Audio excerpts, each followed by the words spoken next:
Welcome to the Smash Masters podcast, hosted by Stefan Eschi and Nick Priest. This is where we dig into the auto body collision repair field and talk quality repair methods and how the industry is always changing. Buckle up, it gonna get bumpy. Do it, lady. Yes, sir. Do it, lady. Do it, lady. Do it, lady. Episode 62. Man, those memes are funny, aren't they? They're so good. I don't even know the name of the account, but if y'all haven't seen the chit videos, go and look them up. Right. Do it, lady. It's hilarious. Alex is first on here today. What's up, Alex? How you doing today? Hey, Alex. Look, our guest tonight is not named Alex. Right. We had a few like in a row, didn't we? We've had like four or five Alexes already on this show. Right, we did. Totally not planned. But it happens, you know. It does. Yeah, it does. Just shows the Alexes are great stock. Yeah, they're plentiful in the collision and PDR industry for sure. Mm-hmm. Yeah. So man, I cannot wait. I started packing my bag for Canada. Leave on Friday morning. I'm gonna drive up. It's about a 6-hour drive for me. And nice. Yep, I'm super excited to see everybody. Martin and Don and Gene and Danny, and yeah, really excited to see everybody at the Cam Auto competition. Looking forward to discounts. Oh yeah. There should be some good stuff going on there. And learning that smash work. Everybody's really curious what the damage is going to be like. I don't know if y'all listen to Gene's Auto Appearance Institute All Access podcasts, but he was talking. I was listening this morning to it. He's going, man, I'm nervous. He's like, he's just talking about because nobody knows what the damage is. He's being real secretive. We know it's going to be on doors. Yeah, but they don't know what it's going to be. And I have an idea. I mean, there was a video. So the first judge that was announced, I don't know his name, and I'm not going to even attempt to say it. There was a video of him making some damage to a door and then taking all that damage out.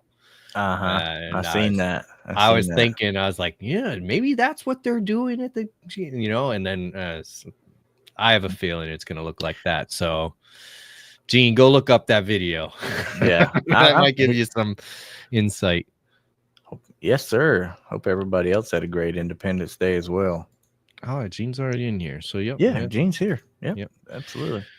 Yeah, I had a great Independence Day. So, yeah, I hope everybody did as well. Yeah. So, other than that, I mean, we got the Hail Expo coming up. We do. Yeah, we do. We're going to learn a little bit about that tonight. It sounds good to me. Yes, sir. Our guest tonight is hosting the Hail Expo. Ryan Hampton. Let's bring him out here. So let's go. Let's get it. Hey. What's going on, Ryan? What's up, fellas? Thanks for joining us on this evening. Yeah, I mean, so you are hosting the Hail Expo. Have you ever hosted it before? Yeah, so we did an expo. I did one in 2018 and 2019, and COVID hit, so it kind of went away. The year before that, in 2017, I did a tech meeting for my company. Okay, I brought a bunch of guys up to St. Louis and said, hey, if you want to show up, we'll sit around and talk about expectations for next hail season, maybe kind of brainstorm, just everybody in one room. It's kind of a get together. We ended up with like 100 people. I was kind of stacked for room in the shop, and the idea came up that, man, people really wanted that. So we did a Hail Expo in 2018 and 2019, and of course COVID hit, like I just said. And then this year, I've been more. So I had some. Long story short, I got into the body shop world again with a few shops I built and sold those in 2023. Okay. And then it hailed. I thought I was going to retire, and it hailed in my hometown in 2023, 24, and 25. So now that I'm fully back into it, I reached out to Gene Feddy and Noah Hebert and said, hey, man, you guys want to work together on a new Hail Expo? Kind of last minute, middle of the year. But there's no hail in July. You know, it's middle of the country, and I'll tell you what, Gene and Noah have both been working on it strong, but Noah has just been a beast on getting all the everything finished up and dialed in. And I mean, Cool. we're 2 weeks out. We're ready to go. So yeah, this will be the third Hail Expo. Nice. Awesome. Very cool. Yep. And you're planning on going there, Nick? It's looking like I'll be there. Yeah. You're trying to move some things around so you can get there. That's good. Right. It'll be my first time getting to hang out with you guys there. But as of right now, yeah, definitely be there. Good. So I mean, I've never been, but from what I understand, this event is a great networking and information event on anybody looking to do hail work, anybody who does hail work. Mm-hmm. Am I right there? Am I missing anything? No, it's really interesting because that's how it wasn't what it was meant to be, so to speak, across the board. It was meant to be an educational, hail specific event. So we had a lineup of speakers that touched on anything from finances to estimates, new tools, working overseas, visas, everything hail. But the networking that took place was absolutely phenomenal. Sorry, I almost said we're not PG here. You're well, fine. I'm Old Navy, so my mouth gets the best of me body shop sometimes. podcast. Yeah, here. We're good. Okay, good, 100%. Yeah, the networking was really amazing. It was at a casino, so everybody went downstairs to the sports bar. Nobody got out of hand. I think there was close to 300 people there. And over the last 5 or 6 years, I've had so many people say, dude, I met so-and-so at your event. So Awesome. it really is bringing, it ended up being the highlight. And I hate to downgrade what the educational part of it is, because the educational part is amazing also. Sure. But you use the educational part to learn how to network. You see who's in the crowd, the people that are talking, and then when you go downstairs and you start talking to those people, it's really, it's pretty amazing. It really is. Yeah. Cool. Yeah, almost like a mini MTE. It sounds like. Yeah, that's exactly what it is. But it's hail specific. Okay. So you really get a full day of everything hail. Okay. Okay. Will there be like vendors and stuff for tools and stuff? Yeah, there'll be a bunch. I think we have tables for 12. So it's not like MTE. If you've been to MTE, it's just huge. What we have is a massive conference room for 300 people. Next door is a room, 12 vendors, because it's, like Peter from VIP, A1 will be there, Dentcraft will be there, and they'll all have a little table there with some tools you can order online and you get some discounts, I'm hoping, if they're listening, for the attendees of the expo. And then down front, when you walk in, there's going to be a place dedicated specifically for all the tool trucks. PDR Finesse is going to be there, Anson's going to be there. So there'll be plenty of opportunities. I know Mobile Environmental Solutions with the blow up light tent. They're going to be there. Yeah. And I know I'm leaving people out. John Vadine's going to be there. But yeah, you'll have an opportunity to buy tools, visit the tool trucks. So basically Friday night from 6 to 9 is networking. It's just, it's an open bar upstairs, really cool place overlooking the casino. You can see down there. And then and then there's tool companies at night and vendors at night upstairs also. And then Saturday is education / tool vendors all day. And then if you're into it, Jason Aldean's in concert that night at the same venue, which is kind of cool. Oh, cool. Okay. Nice. Yeah.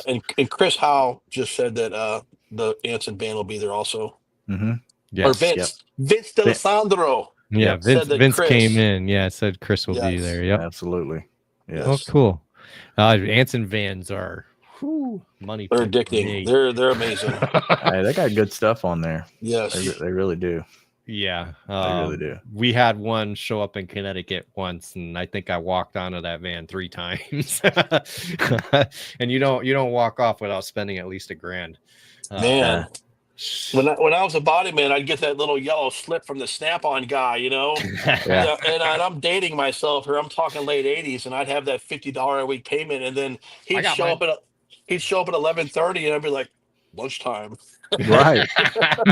We've all done it. Yeah. But the Anson tool truck, they don't give you yellow receipts. You pay and you go. Yeah. Right. They have some amazing tools. They're so worth it. So worth it. no tool truck account, but they take credit cards. Yes. They do. They do. Just credit like Snap-on. It's just a little for a long time. That's Yes. all. Yep. Yeah, yeah. That's all. That's great. No, that's awesome. It's always fun being able to see the tools. I mean, even if you're not planning to buy any, to see them laid out in front of you, put them in your hand, maybe even try it on a panel, and then later on, what you want to order, because it's Right. tough buying things off the internet. Yeah. So Really definitely. I want to take a quick second, not to change the subject, but Nick from Dent Vision Tools just came in. We did post on Instagram, on Facebook, a giveaway post for Nick's new slide hammer, the Stormbreaker. So if you want to go win one, no purchase necessary to enter. Just head over there. The rules are on the post on Facebook and on Instagram. Right. And again, if you hadn't seen it, it's this guy right here. There it is. I have Nick's fingerprints all over. Right. Somebody's gonna own that thing. And no, I have not took it out and used it, so it's still unused. brand new. Yep. That's awesome. Yeah. Gene says he's excited for the expo. Yep. I've tried to put it up there twice there. All right, cool. So we've talked about the expo.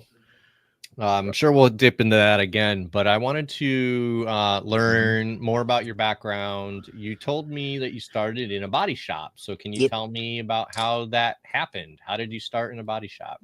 Well, my mom got remarried, and so my stepdad, because I was 77, so he was 9 years old when they got remarried. He opened up a restoration shop. Oh, okay. And he still does. He specializes in 5, 6, and 7 Chevys. So back when I was 12 years old, I remember the year, it was 1980. I wanted to paint my bike.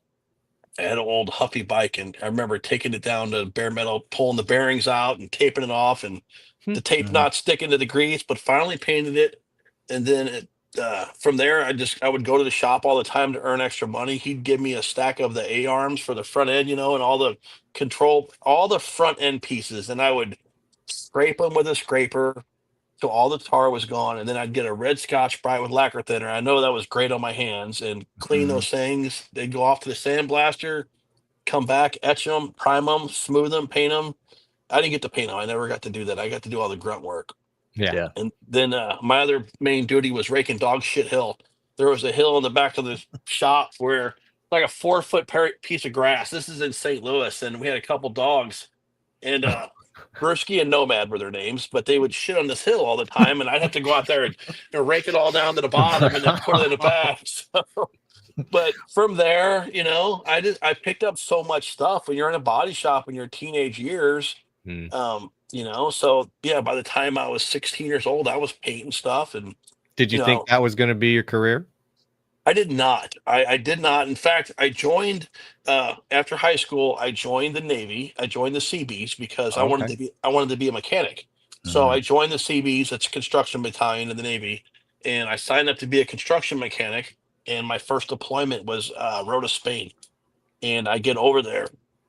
And they put me in the light shop, which is like the small pickup trucks, oil changes and stuff.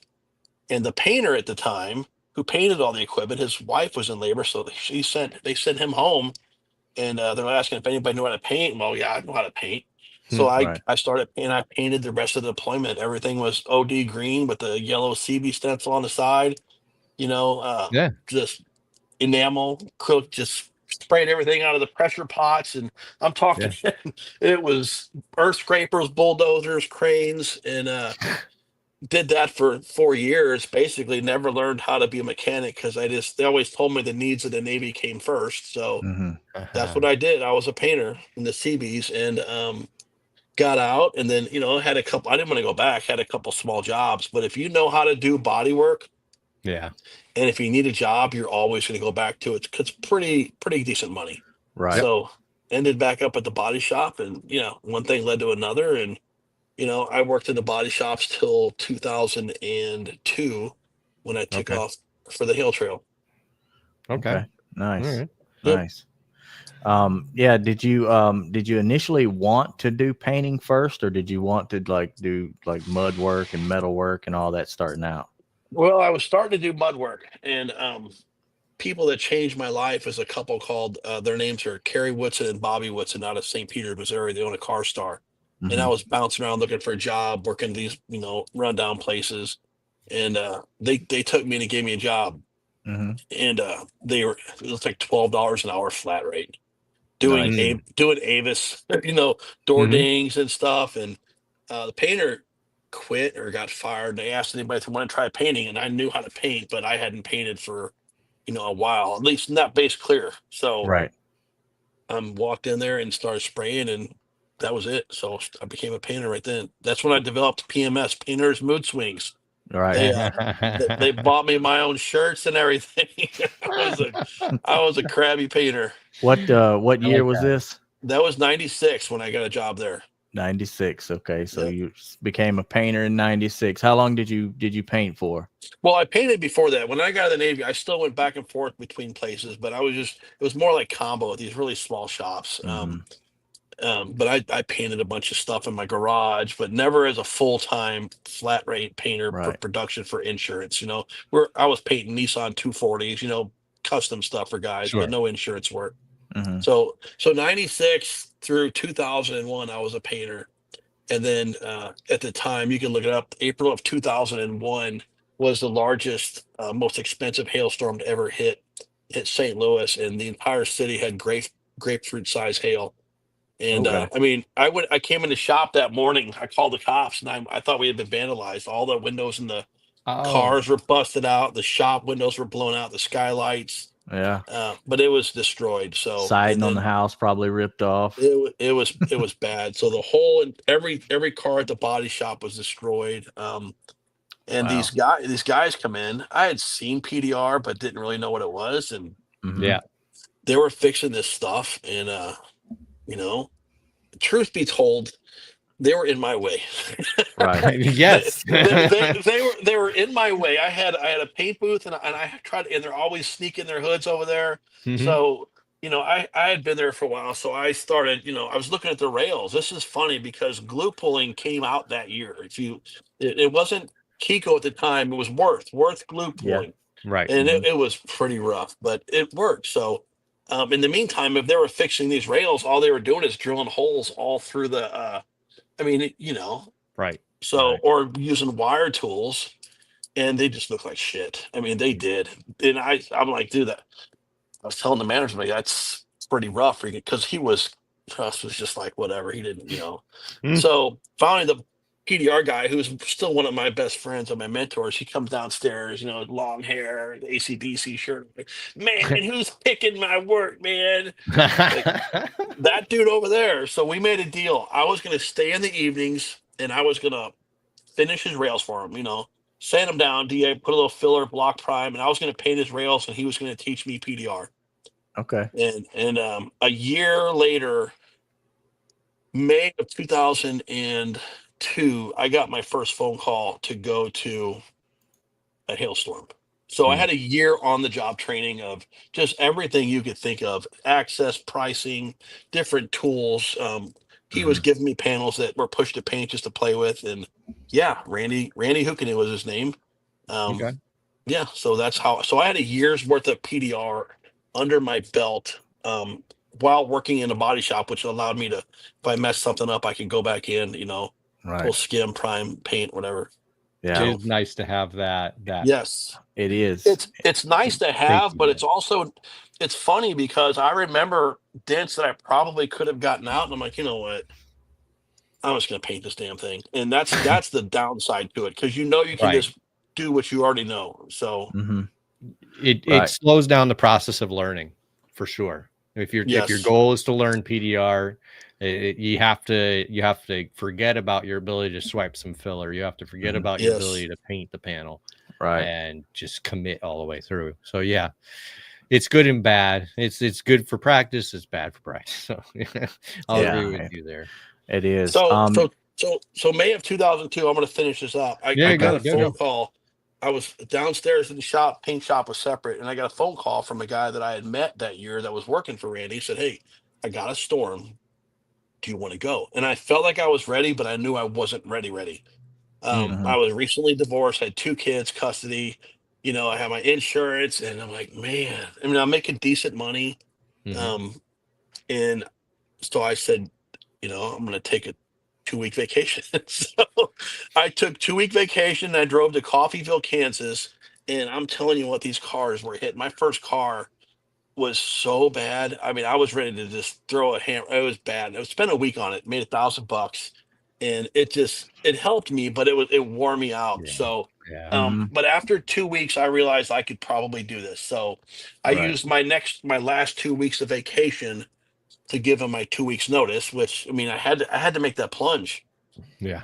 and Yeah. so I did that, and I didn't make a ton of money. I probably would have made more doing body shop work during those times, but this was my plunge, right? I really had to Mhm. go Right.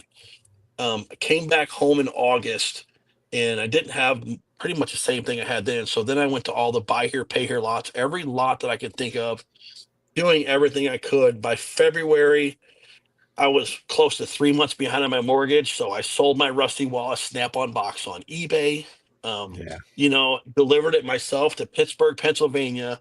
I thought about going back, sold my paint guns. I found eBay. I was selling everything I could, Oof. and I'm telling you what, dude, I have one dealership, and I still buy every car from these guys. Still, Jim Ternary Chevrolet in St. Charles in February of 2003 had a hailstorm on like 300 cars. We're talking Cavaliers, Malibus, Colorados, the easiest cars in the world to fix.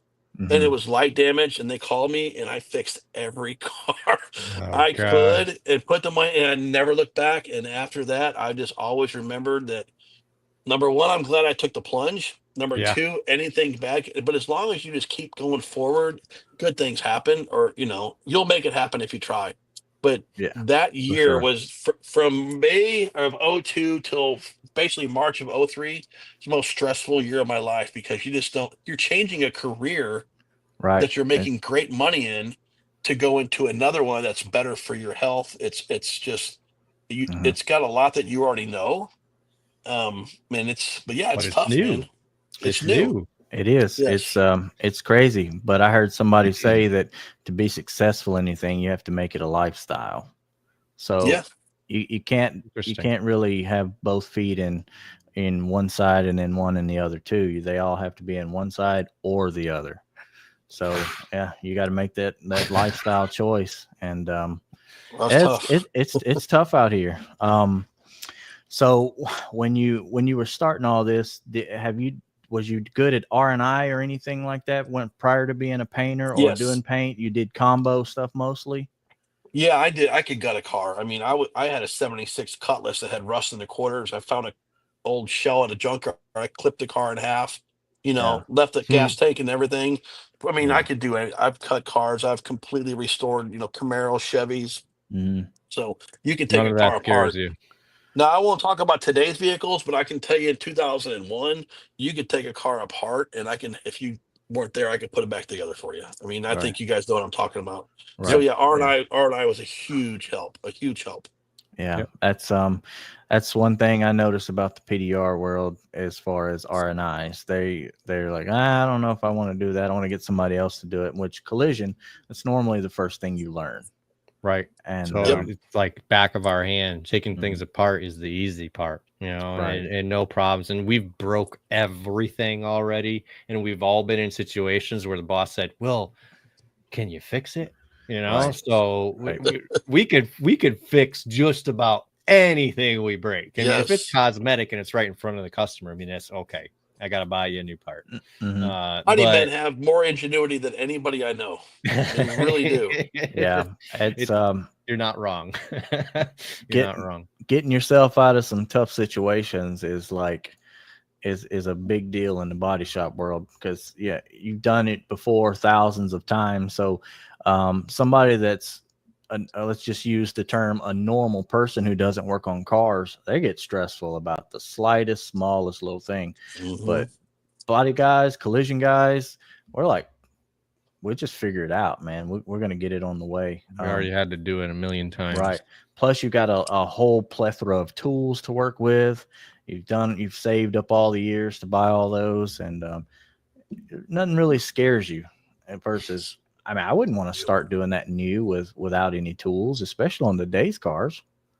Well, It'd be it's nuts. funny because body shop is just like PDR in the sense, like when you compare body work and PDR work to almost really any other vehicle trade, whether it's detailing, mechanic work, body work in PDR is artwork. It really is. Right. You're taking damaged metal, even though there's a set procedure for putting that radiator support in or putting the quarter panel in, you still have to undo the damage correctly and to follow the Right. procedures. But even going through all the procedures, your brain is thinking while you're working on that vehicle, it's not compensating for how flat the weld should be, or the grind rather, or the dent. You know, when you're done, you don't know exactly how it's going to go, but any obstacles you come along the way, you're going to figure it out because you really are an artist. Whether it's Right. a body line or on a body when you're priming or blocking it down, or a dent on a roof by a body line where you're using a different tool and hitting it from a different angle. Bodywork and PDR are so closely related in so many ways. I think the artistic side of it is the big one that makes it easy for bodymen to transition, and painters. Mm-hmm. Yeah. I have to agree. The hardest part of this whole thing has been customers running the business when I doing PDR, because that's the part that I haven't done anything with, and it's also one of my favorite parts. The running the business has been the challenge. Mm-hmm. So I get to better myself every day. I get to research things. I get to listen to podcasts about business that didn't have nothing to do with PDR, but I might pick up something Right. about business, about sales, and work that into me selling my dent or something like that. And then the customers, oh my God, just hearing the customers come out and be like, wow, you're an artist. That's amazing. What you do is awesome. I have heard that literally 0 times in the body shop in 20 years. Right. 0 times. So it's nice to be able to hear that my work is appreciated.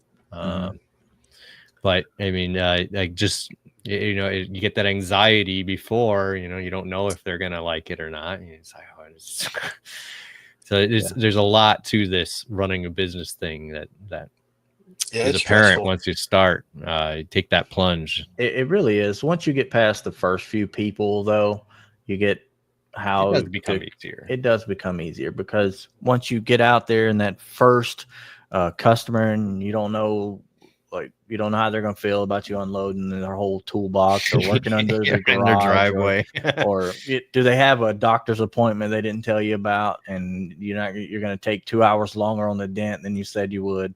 I mean, those are kind of things that you think about when you're doing that. But Michael here asked, does R&I get harder once 10 to 15 years removed from the body shop to PDR?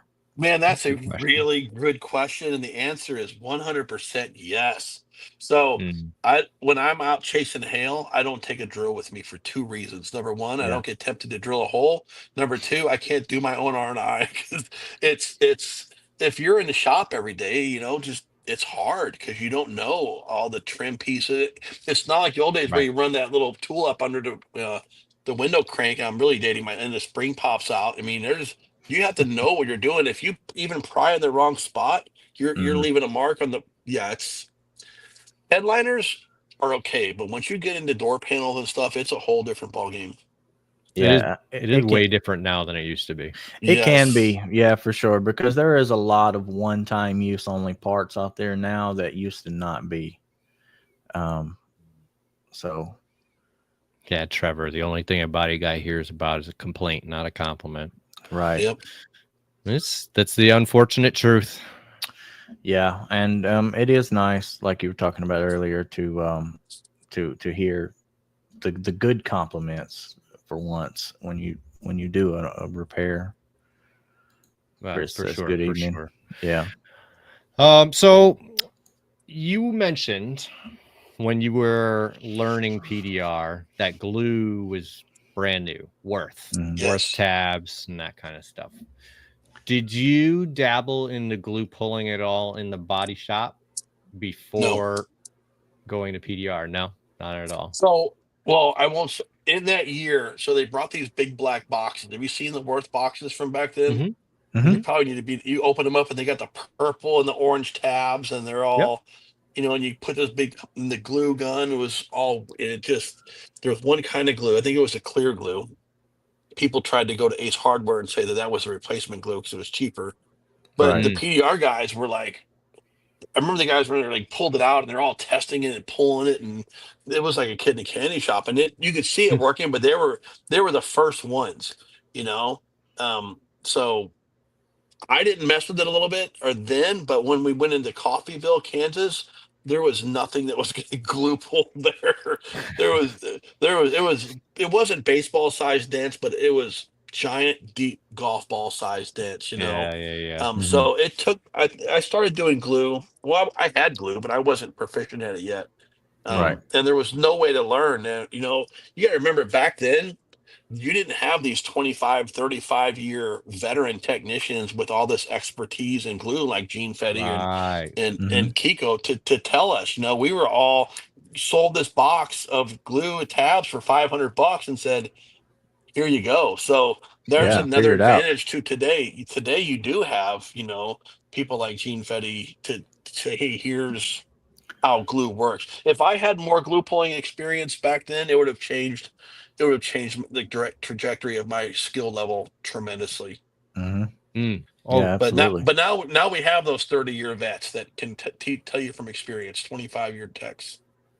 not Yeah. only that, but the increase in technology from Oh back my. in those Worth tabs. I mean, just in the last few years with I mean, Keith came out with the smooth face tabs, and then everybody's like, wow, these pull like crazy. So then everything Yes. else became smooth, Mhm. So we're in a time now where we can do some amazing things with glue. And I love Absolutely. seeing the body shops picking it up, and the Kiko Yep. trainings and the Cam Auto trainings, and it's been cool. It's been very cool. I've actually been in. I helped Cam Auto in 3 or 4 trade shows, just doing glue pulling demos, and I couldn't believe how much fun I had just watching people's eyes go wide. Taking a giant dent and pulling it out with a plastic tab and hot glue. Yeah. But good no, stuff. that's I hear it from a lot of people who transferred over to PDR that they would have started with glue in the body shop. But I get it with what was available during the time when you made the plunge. I get why There it was wouldn't have been a nothing. thing. No, Yeah. we're taking the tabs and we'd take the side cutters and cut them down to make them smaller. Yeah. They were all, I'm guessing, was it 2 inch, around wide. So they were just big. There was nothing like today's, like you said, Keith Cosentino's tabs, and it's crazy what it is today. It is. And I love it. for a little while in the shops, they were putting these little small kits, I think from Dent Fix and other little companies that had the little T Fix, where you glued the plunger down onto it, and then you tried to put the little small bridge to, and that Yes, thing. and you twist it up. Yeah. That Yeah. was sold to some body shops around my area around like 2014 or 15. And we kind of tried it a little bit, but I never could get that going on. And I remember that one. Yeah. And then when I really got to where I could glue pull was in about 2018. We'd gotten a Kiko set, and I had done my first major glue pull with that. And from then on, glue pulling was just one of those things that you have to keep getting better at it and better at it, and getting used to all the stuff. But once you get used to the 6C processes and all that, glue is just like a second nature to you. And it's a really powerhouse tool to have. Not to change subjects, but Daniel asks, what is your go-to cold glue setup, Ryan? What's cold glue? I'm joking. Oh no. So I don't know what the brand is. I have a couple bags of them, and I don't know what brand. I don't want to say, but there's 2 squares. One's black and one's red. One's for warmer, one's for colder. And I have the Kiko. I have the Kiko, the light blue one for cold glue only, and then I have Drew's Tools old slide hammer, old school one for my regular glue pulling. Okay. So interesting. I tried last year. I had a Jeep and a Cherokee, and it had one dent in the quarter panel glass, and I'm like, damn, this is my garage. I remember it hailed in my hometown, and it's like, I don't know what it is, $500-800 for the glass. So But she wasn't worried about it. But I practiced. I put this tiniest piece of cold glue on there, and I popped. And dude, it actually came up. So what I realized though is I tapped it. Dude, you put the slightest tap on it, and it leaves in the tiniest tap. So I put a ton of Teflon tape over my knockdown, and just literally, and it actually worked. But no, the cold glue, it's just a little bit of red or a little bit of blue at the time, and just pop and pull down the rail, and then fix what's left after with regular glue. Yeah. That's Very cold cool. cold glue is becoming a huge, what everybody likes to call game changers in the industry. That's another one there. It And is. yeah.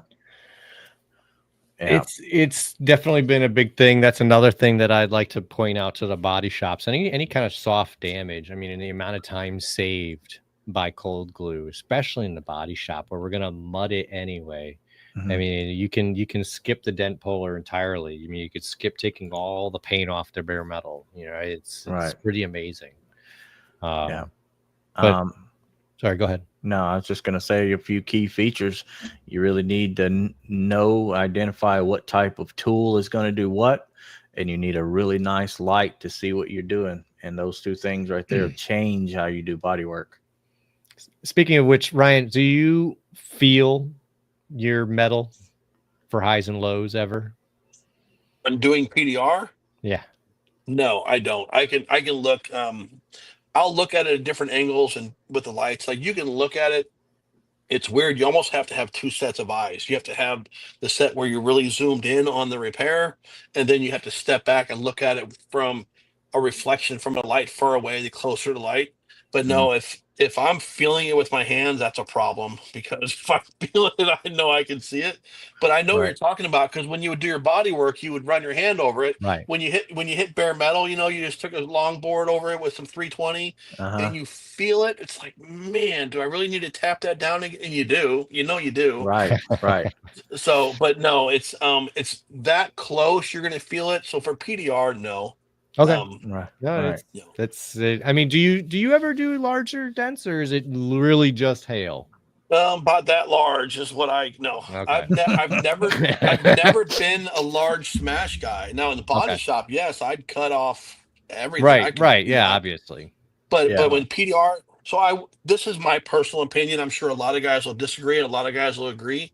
It's a unicorn that could go out and fix hail efficiently at the level that we want to, and then go home and work on the large smashes, and vice versa. Also, I know one of the best smash people I know. I'm not going to say his name, but he went out and did hail one year, and he did good. But he said, "Man, it's a different animal because when you got that one dent, you're focused on you know that one dent is going to be your big dollar, and but when Right. you have 163 of them on a roof, you have to change your repair process completely. You So really there do. are, and there are there are people that can do both, and those guys are just, man. He said the one thing that always gives me a headache, Yeah. gosh, dealing with insurance companies a lot of times on pricing and finding the right, because I've never had an argument with an adjuster, but it's really they argue with so many people. They come in with their dukes up already. It's Right. I'll write my estimate up, and they'll say, well, where do you come up with that number? I show it to them. They still want to kind of fight, but other than that, I'm kind of an easygoing guy. I'd say the biggest headache is just running into those dents that you just can't finish. That sucks. I mean, Yeah. knowing what you can and can't do and attempting it, but really there's not for me. It's just I love what I do still. Yeah. That's No, awesome. that's a tough thing to run into those. I run into a few of them myself that I wasn't able to do, or whatever, for whatever reason. And it's definitely a good learning experience. And if you do it long enough, you're gonna run into these. Hmm. And you either change your game plan up, or maybe there's a new tool you need, or a technique, or something that you can pick up from somebody else that has figured out how to do it. And there's no telling. But Yeah. always advancing and always learning is the Yeah, key to PDR. if you're not coming across dents that you can't fix very often, then you're not really pushing your limits enough yet. Because Right. the more you push your limits, you're gonna find that, and then you work on it, you get better and better and better. Yep, I agree. I feel like that's one of my favorite parts about PDR is the ability to challenge myself constantly. You know, so I feel like there's always a next level, always, and I'm already seeing guys fix things on a level that I expect to never get to. You know, and that's fine with me. But as long as I'm challenging myself constantly, throwing myself out of my comfort zone, I know I'm learning and I know I'm pushing myself forward. So yeah, completely agree Yeah, with but then that. you got those guys that just, buddy of mine, you guys know Bryce Kelly. Yeah. That guy. I mean, that's who I'm stop putting trying to say. That's what I'm trying to say. I don't think I'll ever reach that level. and I'm telling you what, he is the most humble, nicest parent. we love him. I mean, he is, and he can take a car, and I mean, Bryce, I don't even watch your videos anymore. No, he is something else. I have trouble He watching them is too. something else. I like the ones he puts on Instagram with the little snippets Yeah. of the repair, Yes. because at least I can look through those and get fed through them. You know, His repairs single-handedly changed the way he had to create his videos, because his first ones before and after, now he had 7 or 8 layers of in Just to process, show so that it's people real. actually believed, Right. because it's just so amazing. Him and Sal Contreras is another guy that just does insane big smash, and there's others too, but those two guys I know pretty good, and I mean, it's just mine. I wouldn't even attempt it, you know. Wouldn't even attempt it. There was a time when I thought that was my goal. Yeah. The more I get into this, I'm like, yeah, maybe I don't really want to do that kind of smash work. Yeah. But maybe It's I will. good money. You never know. It's good money, and I think it has to be something like, I think everybody's passionate about what they do for a career once they're in their groove, and Right. I just believe those two are just passionate, along with the other people that can do it, and like That's they look at that, and 100%. that artistic side comes out, and they're, you know what, and they just dig in, and I mean, 12 hours on a den is and beyond is just, it's very, very impressive what they do. It really is. It really is. I have to agree. I've gotten over my head a few times with a few dents.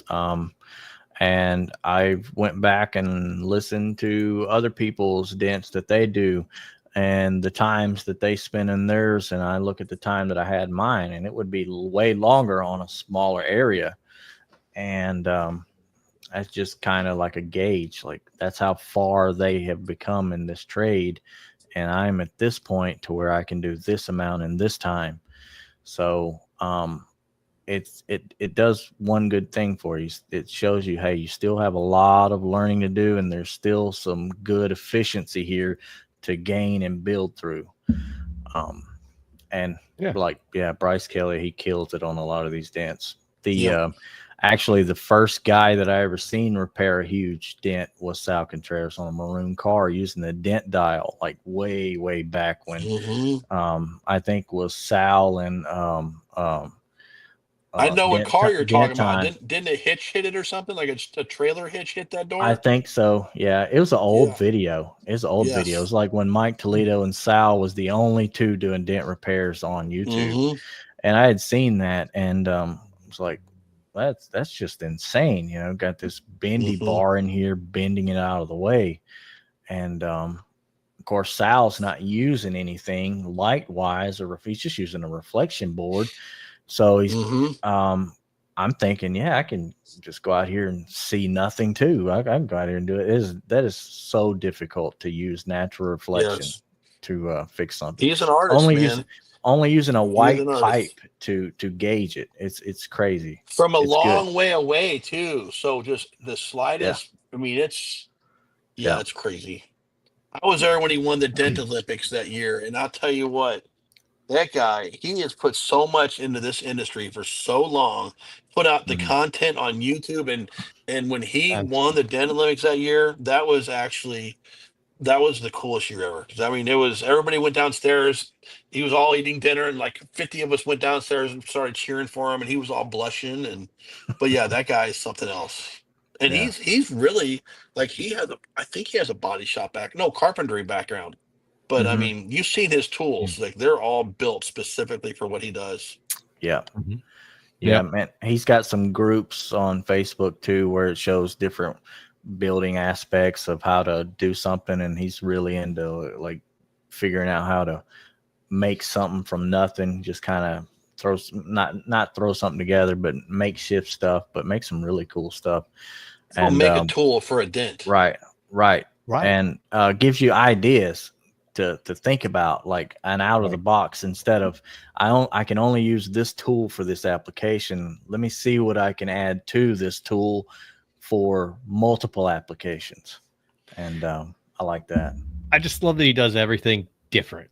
Everything. Mhm. Yeah. From the tools to the method to everything. And the fact that he's always willing to type out or give you a long-winded response or something, because Mhm. he's wants to help. Right. And Mhm. there's no time. I mean, I see tons of dent posts and I can't read them all. I can't watch all the videos. Just can't do it. But if I see Sal commented or posted, I'm going to stop. I'm going to read it. I'm going Right. to watch it, because it Mhm. just blows my mind that this guy is doing his own path on all of that stuff. I would Mhm. love to pay to get training from him. Just to He'll learn. do a ride along with you. I know he was doing Oh that yeah, for I a know. while back in the day. Yeah. Oh Yeah. yeah, no, So I know he would. I would he love came to to. St. Louis one time. I forget what he was. I was on vacation, and we were buddies. And he said he asked me something about. He's like, "Well, I'm here. I'm going to see where you're at." Well, he asked me some question. He ends up sending me a photo of my childhood home. He's like, "Is that your house, dude?" I'm like, "What are you doing, Sal?" Like he's always learning and going out there. Sal's a one of a kind, man. He is really personable. He's a great dent guy, but he means well to everybody he meets. He I, is just a I, I good believe it. person. You I can tell believe it. that about him. Yeah, you Yeah. know if Sal responded, because the message is going to be this long. Yes. I And he wants mean, you to know that he wants you to give you the answer. He really right, does. Right. right, You know, it's and really funny being body shop background. I'll say this, and I know a lot of the guys are get pissed off when I say it, but it's just the truth. Everybody thinks that PDR training should end the moment that you're trained. Like if Mm. we were to train a guy, like look, let's say I got trained last month, right? mhm. And then I'm trained and I'm fixing dents, and somebody else is on talking about training guys. I'm like, dude, there's too many people already. Well, there was too many people before I started too. And it's just how they think. Not all of them, but a lot of them do. And of course, you don't want to saturate the market, but the market has been getting saturated exponentially every year for the past 20 years, and Right. the Right. prices are not going down. They're staying concurrent with comparable pricing to the body shop industry. You still have to be able to do the repairs. Mhm. Damage seems to be getting worse with the storms. So Mhm. you've got your first wave of retiring PDR technicians for the first time. So there's room coming in, and I think it's reached that level to where I think the PDR techs that are doing good are going to continue to do good no matter who comes in. But there's Mhm. still room for, I won't say there's room for a bunch of guys, but there's definitely room for some people that care about shit like Sal does. Like if you Yeah. really care about it, the industry needs people like that. It's either that or people that are just kind of doing it for the money and cutting corners and not really caring about it. So I think social media podcasts like yours and G's and the other ones, I think those are bringing in people from the industry that industry needs to keep moving in the future. Right. Mm. Yeah. Don says he's There's been Mr. training a long Kavanaugh. time. Yeah, I still have these guys think 4 weeks and they're ready for the hail trail. Yeah. Mhm. My boss who paid Yes. for my PDR training thought the same thing. Yeah. But yeah, Don's another guy. He's been around forever, like yeah, forever, ever, ever. great Have guy. you ever Yeah. seen his shop? Holy cow! Only through videos, but Yeah. it's Um, amazing. if Absolutely you're amazing. if you're in northern Mississippi and he's in central Minnesota, you're close enough to go visit that shop, dude. Yeah. The shop is a work of art. It looks like it's like a showroom floor for a Maserati dealership. I mean, everything, the office, the shop space, it is an amazing facility.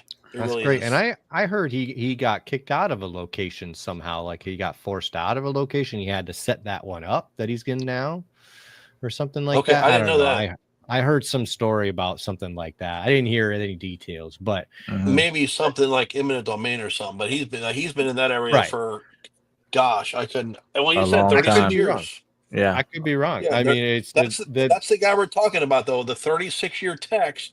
Like Mhm. you could have a conversation with Don for 15 minutes, and you could be a 20-year tech and learn more in that 15 minutes than you would on any. Yeah, Mhm. and again, that's what the Hail Expo is for. Not just for PDR guys too. Might as well. Like if you're a body man in the area or in northern Mhm. Mississippi, you're close Mhm. enough. You're gonna be around. Um, you're gonna be around other PDR guys. They're gonna talk to you. Yeah. Not only that, they're gonna say things like, "Hey, man, who does your hail when it hits your area? Call Right. me," right? Because that's what we do. That's what I do. I Yeah. my company now, the Hail Company, my bread and butter is I've been doing it so long. When a local PDR guy gets hit with hail, he's got like 3 dealerships and 8 body shops. I go Mhm. in and help him manage that account. Put guys in there, handle the pay, staffing, all that stuff That's until awesome. not just for all of it, but he says, "Hey, I've got the body shops, but I can use help with these dealerships. We'll go in there the next time if they don't need me. That's okay because that's part of the game. People are always learning. Mhm. Um, but that's my business model now is working with body shops across the country. So if you got hail, I can help Okay. you. But Right. not only There that, you but go. when you come to the expo, I'll talk to you about that. All of these other guys, Gene Fetty. I think Bodyman, anybody interested in PDR, this is an amazing event. And it's central to the country. Just show up. Yeah, I mean, this is why we wanted to bring you on. I mean, I know we got a lot of body techs that are interested in PDR, and if you're at all in a hail area or you want to chase hail, this is Mhm. a great first step. Is to go to this expo, talk to people, learn some stuff. Um, there's no time like the present. Yeah. Yeah. So And you'll see all the tools. It's kind of MTE, but it's in the middle of the year, middle of the Mhm. country. And mm, that's you're not traveling to the southeast. A lot of people from this area 3 or 4 hours away. right, Yeah. yeah. Yeah. No, That's I'm sad that's to be missing it. Honestly, I that's really what I am. want to do. I want to go and just do some networking and kind of seeing what's going on and get myself to the next level as well. Like I said, 2024 was my first year being a full PDR tech. Prior to that was body shop experience. So You'll meet somebody there. You'll meet yeah, somebody for close to sure. you, whether 2 hours away, and say, "Hey, dude, I service Jackson or Yeah. Hattiesburg or whatever." You'll Right. make connections there. Right. Nice. Yeah, absolutely. Yeah, I know a few guys that are around in my areas, like Jason Cheney down in Jackson area. Yep, Yeah, he's a good dude. So he's uh, been around forever. yeah, he has, and just learning more, getting to hang out and talk whatever stories, PDR stories. Maybe there's other guys that's been in the collision shop that started out and we don't know about. We can get on the show. So Yeah, I mean, it's good for the you podcast. never really Even know hmm what would come up. yeah. It's interesting because we talked beforehand about Gene Fetty and Noah and myself. I reached Hmm. out to them a couple weeks ago saying, the Hail Expo is coming up soon, but something that's never been done yet is an expo that bring like people like Gene and Noah and myself having it on and bringing in somebody. And I'm telling you, when you reached out to me last week, I Hmm. didn't know, my what am I going to talk about on a body shop show? But then I'm thinking, well, crap. It's exactly what Gene and I were talking about. We want to do some sort of a show, whether it's an expo or a convention or a one-time thing, where everybody can come and learn about how you can incorporate PDR into your everyday body shop repairs, whether you're a body shop owner or a body man or a painter or Hmm. even a new PDR tech that's still struggling because of his body shop ways. I think that would be super valuable for a lot of people. Right. 100%. It Yeah. is. 100%. I mean, So we should so we should talk more after the show about maybe. yeah, absolutely. Absolutely. Oh, I think we lost him. Yeah. Well, I skipped a little beat there. Well, anyway, There he is. There he's back. He's back. okay. We lost you for a second there. No, I'm saying we should talk more after the show and Yeah, Yeah, absolutely. No, do some more absolutely. with that. you're absolutely 100% that could be useful. I mean, being an in-house PDR tech at the moment, and this is my second shop that I've done it at, and talking to everybody, these companies, dealerships, body shops, they don't know how to have an in-house PDR tech. No. Take care of them to the point where that tech isn't going to leave in a year or two and do their own thing. I mean, this is such an industry that has lots of benefits to it. I mean, why wouldn't the guy go out on his own if you want taking care of him? So for something like that, for these owners to learn that there's potential for profit in this industry, and you just have to take care of the guys that are doing the magic.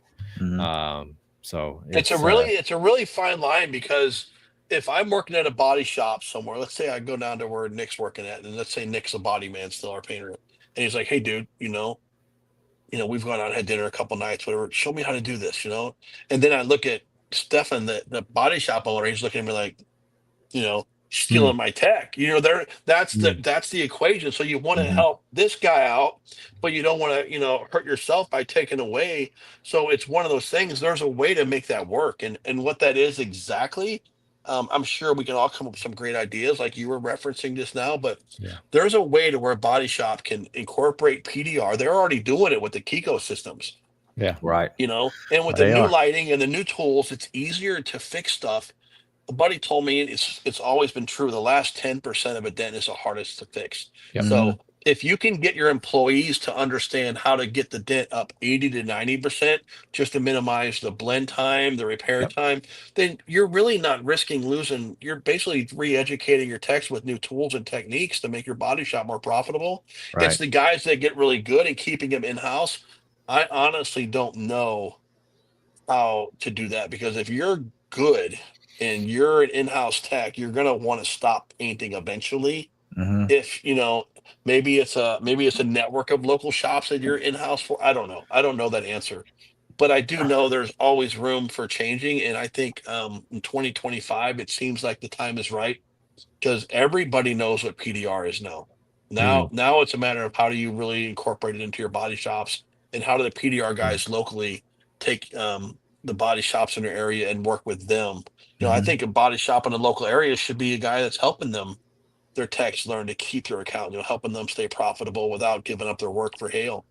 So no, you're not wrong. I agree 100%. And I don't know where it's going to go, but it's a conversation that could be had, and then we could put an event together to help. It's interesting. There is some tough choices to make as far as that, but keep in mind that when we say body shops, we're talking about body guys and painters in the shops too. When we went to Kiko's training, there was a couple of painters there. One does restoration work and paints, and then the other one's just a painter there. But I mean, he was really interested in it just to get those small dings, so he wouldn't have to paint over them and have the new shiny dents. So blend dents is what he was calling it. So I mean, there's a little bit for everybody as far as the collision shop goes that can learn or benefit from that. It's we don't want to just leave it to just body guys only. But I was a painter too. When I say body man, I mean body shop employees, but you're spot on for sure. Right. Yeah, for sure. Right. Yeah. And let's see. Daniel says, what percentages on average are you giving body shops? I don't know. I mean, I'm guessing he means for hail work, probably. Yeah, the body shop percentages right now are averaging 25 to 30%. Okay. They just are. You can get a town where you can get lower than that, and then you get into the large MSOs, and they go higher based on the corporate accounts they have and the deals and working off the volume, and then they have employees, but the average is 25 to 30. Okay. Yeah. Same for here for the retail work I do for them. So 25. That's what I give them. 25. Anytime I do work for body shops or something, it's around 30%. That's what I'm at. Yeah. It all sounds par for the course. Yeah, absolutely. Yeah, Chris, I don't know if you've seen Chris on his Instagram or social media post anywhere, but he was in a Ford factory doing PDR work there, and then he took the leap and he's been killing it out here with hail work and stuff. And I know he's gotten to be like a ton better than he was when he started, because that's all he's been doing is hail work, That's and awesome. doing a great job at it too. And that's stuff we like to see. We had him on the show when he was still in the factory, so we're gonna get him on again soon and see what his course has been. It'll be like a whole so far. new show getting him in. Yeah, that's for sure.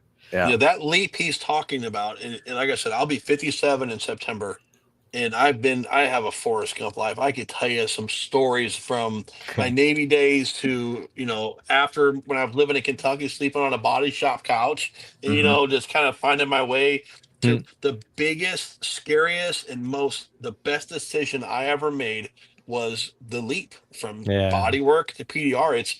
It could go either way, and I'm gonna tell you what, it is still today the biggest decision that I've ever made in my life. Right. Yeah. I know you brought up the selling the Rusty Wallace toolbox, so I know that was tough. But Yes. did you ever get a new one? I have a Craftsman. I think they're $4.99 at Walmart. The bottom drawer in the top box came off the cheap, and I have to push in there to get it to shut. But no, I don't. Yeah. I do still have my old. I have my the sparker for the oxy acetylene welder. Yeah. I have that. I won't get rid of it. A lot of people don't know what that is. I still have my door crank removal tool that most people don't know what that is. I have that. I have old grinders in the bottom of my toolbox. I haven't got out for 15 years. I have my snap-on screwdriver that's takes the back off, and you put the tips in there, a ratcheting screwdriver. Yeah. And then my Mac body tool hammers that I bought back in '93 from a Mac tool distributor in Nicholasville, Kentucky. Nice. So yeah, some of that stuff I saved, but the toolbox was gone. There's Dwayne. So yeah, that your story about selling everything scares the hell out of me. Dude, it's part of the leap, man. It's like, I remember when I was behind on my mortgage, I remember thinking to myself, you know what? I was gonna go work in the evenings part-time something, and I went on eBay, man. I'm like, for sale. I remember I wrote $500 shipping, because if I couldn't find someone to ship it, I was just going to go and have a couple hotel rooms and come back. And it was a nice Rusty Wallace, the blue with the number 2 on it. And then I sold my paint guns. What's up, Biggs? Biggs was my first R&I guy back in 2000 and what year was that? 2008. I left home for the Memorial Day weekend. I forgot to give him a tip. So I said, you can keep my snap-on screw gun. That's what he's talking about there. There you go. That's nice. I wonder if he still has that. He's like, hey, you forgot my tip, buddy. I'm like, keep the drill. He's like, okay. Nice. That's some good stories. That's the real life stuff that we try and capture, because at the end of the day, I mean, that's part of making some of these leaps and getting to the next levels or whatever. Some things just have to be sacrificed, regardless of what they are. Everybody's in a different position, but that's. Well, I'll say one more thing about the leap. The leap today, and I just thought about this versus when I was a bodyman and I left, and if it didn't work for me, I got a feeling Russ would have been like, good luck. Right, when I had to come back. But today, if you're worth your weight as a bodyman, and if it doesn't work for you, I've never seen a market in need of technicians. You can go anywhere and get a job still. So you can always go back. You can. This is one reason that, like, if you think you can do it, take a shot. If you can't, okay, you're going to go back to a great paying job. I mean, that is one benefit. I think a lot of it is not necessarily being able to go back or anything like that. I think it's more like the failure aspect of it, having to wear that. And go ahead. Well, all right. I'm going to take a longer story and make it shorter. Nick went with me to MTE 2024, came home. He actually went there with his boss at the body shop. He was working in a body shop. He came back, and a few months later, his boss told him to go do PDR on his own. And That's he's awesome. talking to me. He's telling me, and I'm like, man, did you just get fired? And Nick's like, I think so. But in a good way. In a good way, right? I mean, well- you know, it was like, well, today's gonna be your last day. So it didn't really matter that at that point because today was my last day. Right. It didn't. There was no option there. There He was didn't no give option. you But I the mean, option. was he pushing you to make that leap? I mean, is that what I'm getting at, or was Well, Yes and no. Yes there and were no. there were Okay. multiple reasons. We'll leave it right Okay. there. yeah, I'm That's not gonna fair go. enough. Yeah. But anyway, so I went to Nick and I'm like, man, that sucks. And Nick's like, well, they're about to do it to you too. And I was like, oh, they'll never fire me. 2 months later, I got let go. yeah. And Really? yeah, and they had just spent 10 grand on my PDR training. So it was Man. like, wow. But I wasn't ready. So to bring the story into what we were talking about, I got another body shop job and it was instant, felt like I got kicked in the stomach and back in the Wow. body shop, you know, like I didn't fail I because feel like every man whatever. should be. I know it's their job and I know there's their business, but if somebody worked for me as a PDR tech and I had a local route here with 4 or 5 techs and somebody wanted to go better themselves and start their own business, I mean, aside from the fact they're not going to go into the accounts that I put them in, you know, doing the right thing. Oh, right. Other Right. than that, I mean, I'll support them 100%. Yeah. Because I mean, you have to support your fellow person. I mean, it's just anything short of that is, gosh, I'll probably piss people off by saying this, but it's short-sighted and it's selfish.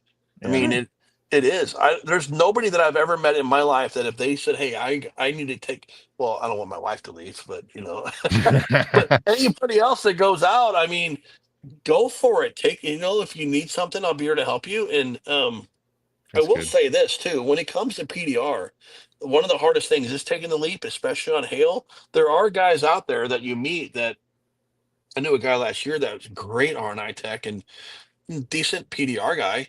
And he worked with a great PDR tech, and they said, "Hey, let's split cars." And you just don't split 50-50. You know, you change it up to 60-40, 70-30, 70, whatever it works to where this guy's getting an OJT type training while doing the RNI. To, you know, he'll get paid for the RNI. There's all types of ways to really get yourself out there. But I would definitely suggest not quitting until you have some extremely good formal training and some fundamentals, and then having somebody to mentor you along the way, whether it's a Right. local PDR company, or do like I did and just hit all the buy her pay her loss and practice on the 73 Continentals and Monte Carlos for a year. Yeah, Yeah. just to clarify though, when we talk about making the leaps of faith and stuff, we are talking about knowing how to do this. Just getting to the other aspect, like learning how to run the business, how to market in your local areas, those types of things. Those are the difficult things. When you get on social media, a lot of times you can see, wow, this everybody's doing everything out here. It's so crowded out here. And then you look at your local market, and you're just like, wow, I'm really out here by myself. You know, and you have to teach yourself a lot of things, and you have to be, like I said earlier, you have to be passionate about it. You have to live the lifestyle. Network. Yes. Get that mentor, people to call. I've got a list of people I can call for a number, any kind of issue. Right. So that's And big. there's a right way to do it. I mean, the when I left the body shops that I worked at before, I still service their PDR needs because I didn't just up and leave. I did, but I mean, I did it properly and we talked about it. You know, it was a decision for my family, and there's a way to do it. You can still stay good with the contacts. So for any body shop owners that are listening, thinking that I'm saying, hey, you know, take the leap. It's not that. It's you want to be respectful, because here's another thing. The guy that you might be leaving his shop, in his point of view, he's been supporting you and your family potentially for 10 to 15 years. Right. He's built his business around you. So help him help you. You know, hey, I'm thinking about doing this. You know, Johnny over there has been doing great. I can work with him for a few months, making sure he's up. Don't leave them hanging. Just, you know, there's a professional way to exit strategy from your job, like everything else. And if you do it right, then it benefits everybody. Right. And that's really what we're talking about. But There's a point to where you can't really make sure you get everything that you want before you make the leap. Like Chris says, he makes a good point at this. Learning as you go. That's really the only real way that you're going to figure this out. And that's what I mean about as far as like living the lifestyle. You just got to go out there and do it and make it happen. Yep. So absolutely, just got to jump in. You guys want to hear the corniest story you'll ever hear a PDR guy tell you? This is really corny. So when I left my first storm, God, I can't believe I want to say this on air, but I'm gonna do shit. So I consider myself, a rugged, old ex-body man painter. I've been around 57 years old, my beard, fall, whatever. Tough guy as much as I can. So when I left that storm in 2003 Coffeyville. I'm sorry, 2002. And I'm driving home knowing I ain't got shit. I've got a couple grand. My brother had moved into my house. I was watching my kids the whole time. I'm coming home every 2 weeks. And I'm coming home, and it hit me as I was coming down Birdie Hills Road to my house. I'm almost home, and it hit me that, fuck, I'm in the same spot I was 4 or 5 months ago, and I ain't got shit now, And that you ever just go through life and you're just doing something, and then like a reality thing hits you, say, hey, and then you get this rush of adrenaline, like, what am I thinking? You know what I mean? Like it hits you in the middle of the night. This hit me when I was almost home, and I'm like, it's about to get real. Like, I'm about to go home, go to sleep, wake up tomorrow morning, and what am I going to do for a job? This is the first time, because I've had hail cars in front of me for months, right? Tomorrow morning, I'm going to wake up, and I don't have a job, and I don't have anything. My first card said hair damage specialist instead of hail damage. Like, everything I didn't seem to go wrong. Yeah. But driving home that day, you know who Jimmy Eats World is? Yeah. This song came on, and I'd never heard it before. It might have come out in 2002 for all I know.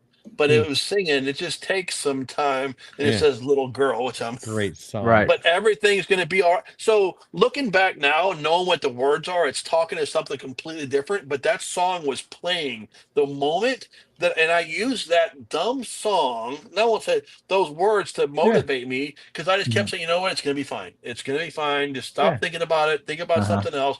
But every time I hear that song, it reminds me of the day of my leap. That song was my leap song. So I wish I had some Metallica or Enter Sandman or something, but it was Jimmy Eat World, but it speaks volumes that if you're going to do PDR, you just got to have faith in yourself. Yeah. Well, I mean, I get that, because only Stefan probably will get this, but usually when I go into a store, I just go in there and look at it. I'm not going to commit myself to buying anything. So that same feeling you get, like, what am I doing here? Am I really about to do this? Am I really about to make this retarded purchase? I mean, I get that. He's looking at a $40 something. Sorry, I had to. 800 grit sandpaper. It's ridiculous. It's really a terrible thing that I have going on, and he doesn't help at all when it comes to that kind of stuff. I'm sorry. Those feelings. Sometimes you just have to deal with them the best way you can. Yep. Well, I mean, everybody who tells me they took the move to PDR, they tell me it's the best thing I ever did. That to me is testament enough. That's it. The rest of it is up to me. I just got to make it work. I got to make it happen. And it's been really fun watching Nick make it happen. And Chris and everybody else I've seen move over, and everybody who's been supportive. Chris Jackson, he's a local to me. That's I've been enjoying learning and seeing everybody that what they're in and what they've started from, what they're doing, and all that. It's been fun. Yeah, for sure. It's really nice. It's a career. Well, y'all wasted a perfectly good hour with Smash Masters. It was good to get to know you guys too. And again, if you guys ever run into anything at all, now that we know each other, hit me up anytime, any questions or insight, anything you want to do. And we will talk more about that show. I want to put something together. It'll be fun. I'd love to. Yeah. I would definitely want to be a part of that. yeah, anything you want or need, or if we can help in any kind of way as far as that kind of stuff, insights, ideas, whatever. I'm polar opposite he is, so we're gonna have two different opinions on something. It'll be great. Yeah, absolutely. We do things completely different, end up with the same results. That's good. Absolutely. And if anybody with hail damage, just remember my website is thehailcompany.com. It's pretty simple. Thehailcompany.com. Yeah. I like that branding. That's good. Yes. So, yes, sir. Well, good stuff, man. I'm glad I got to meet you guys on here. And Nick, I look forward to seeing you at the show in a couple weeks. Absolutely. Absolutely. Yeah. Dwayne said he looks forward to seeing us, except for you, Ryan. Yeah. Dwayne's a bum. Yeah. Good stuff. And Dwayne's awesome. No, we worked together. Dwayne and I actually worked together twice, I think, this year already. So nice. Yeah, it's once you get in the PDR world, it's a small world. He's out there fishing bare hands right now, I think. That's what it looks like in his picture. Hey, thanks, Don. Yeah. All right. Well, everybody, have a great week. We'll see you next time. Yep. See you guys. Have a good one. See ya. Yeah.